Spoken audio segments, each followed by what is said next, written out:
here started life out in the wild in a nest with his parents, and someone decided to climb up to the nest and pluck him out and hand rear him themselves. The only problem with that was they decided to tie him up to their apartment balcony and feed him dog food for a year, which isn't good for a bird and isn't good for people either. The SPCA was called, and eventually Elvis did come to live with us here. Because he was reared by humans, doesn't have any life skills, isn't a very good hunter, and thinks it's a person. So not going to do very well out in the wild, but does have fun here with us at the centre.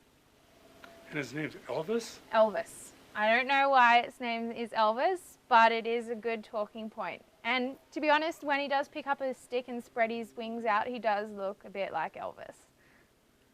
So he's just doesn't have any skills at all. So he'll never be able to be re-released into the wild. No, and there are rats that do run through the cage, and maybe only once every now and then in a blue moon he'll pick it up. Doesn't eat it, just looks at it. So he doesn't really understand that that's his food. I think he just catches them because it's something different.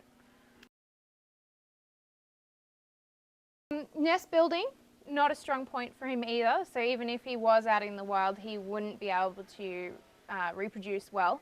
And that's part of wanting to rehabilitate your animals, is to be able to have them out there and having babies. So the nest that he does build falls down quite often.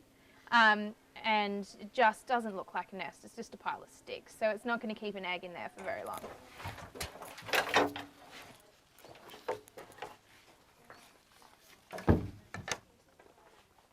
Hey, sweet bird.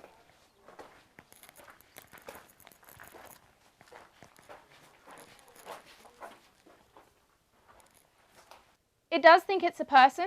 In breeding season, it'll try and be your best friend, which can be a bit awkward with little kids around, but a very sweet bird and very friendly too. This is really calm. Yeah, you can walk right underneath and it doesn't have a problem with you. As long as it doesn't poop on you, you're fine.